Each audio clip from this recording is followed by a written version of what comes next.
জুলাই নৃশংসতায় জাতিসংঘের fact finding কমিটির প্রতিবেদন মধ্য ফেব্রুয়ারিতে প্রকাশ করা হবে বলে জানিয়েছেন জাতিসংঘের মানবাধিকার বিষয়ক হাই কমিশনার ভলকার তুর্ক। সুইজারল্যান্ডে ওয়ার্ল্ড ইকোনমিক ফোরামের বার্ষিক সম্মেলনে সাইডলাইন বৈঠকে প্রধান উপদেষ্টা ডক্টর মোহাম্মদ ইউনূসকে তিনি একথা জানান।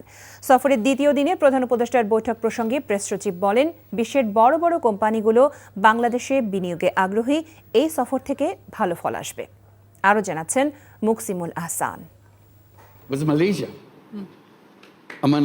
ওয়ার্ল্ড ইকোনমিক ফোরামের বার্ষিক সম্মেলনে অংশ নিয়ে সুইজারল্যান্ডের দাভোসে সফরের দ্বিতীয় দিন ব্যস্ত সময় পার করেন অন্তর্বর্তী সরকারের প্রধান উপদেষ্টা অধ্যাপক ডক্টর মোহাম্মদ ইউনূস।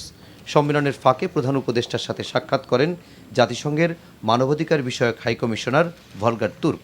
গত বছরের জুলাই আগস্টের আন্দোলন দমনে সংঘটিত অপরাধ তদন্তে জাতিসংঘের ফ্যাক্ট ফাইন্ডিং মিশনের প্রতিবেদন তৈরির কাজ চূড়ান্ত পর্যায়ে উল্লেখ করে প্রধান উপদেষ্টাকে ভলকার তুর্ক জানান মধ্য ফেব্রুয়ারির মধ্যে প্রকাশ করা হবে। বলেন, এই প্রতিবেদন বাংলাদেশ সরকারের পাশাপাশি জেনেভাস্থ জাতিসংঘের মানবাধিকার কার্যালয়েও দেয়া হবে। এ সময় তদন্ত করার জন্য জাতিসংঘকে ধন্যবাদ জানান ডক্টর ইউনূস।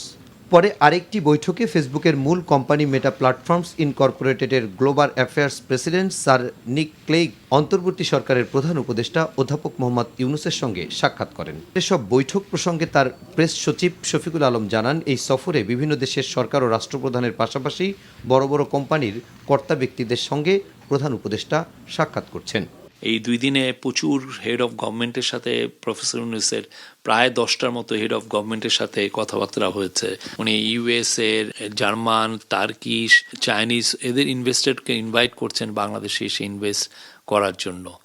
মূল মেসেজটা হচ্ছে যে বাংলাদেশ এখন তাদের জন্য প্রস্তুত এবং বাংলাদেশকে এই যে ইয়াং যে পপুলেশন তাদেরকে দিয়ে তারা Bangladesh can easily B another export hub. তো আশা করছি যে এটার থেকে ভালো কিছু আমরা রেজাল্ট পাবো। প্রধান উপদেষ্টা অধ্যাপক মোহাম্মদ ইউনূসের সঙ্গে বৈঠক করেছেন মানবাধিকার সংস্থা অ্যামনেস্টি ইন্টারন্যাশনালের মহাসচিব অ্যাগনেস কলামার্ড। এছাড়া ডক্টর ইউনূসের সঙ্গে দেখা করেছেন ভিপি ওয়ার্ল্ড গ্রুপের চেয়ারম্যান ও প্রধান নির্বাহী কর্মকর্তা সুলতান আহমেদ বিন সুলাইমান।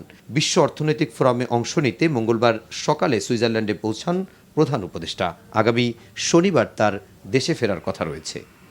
Muksimul Ahsan, NTV news, Dhaka. যমুনা ইলেকট্রনিক্সের সুপার এক্সচেঞ্জ অফারে 1-এর ভিতর 3 পুরনো বদলে নতুন নিন। যমুনা ইলেকট্রনিক্স।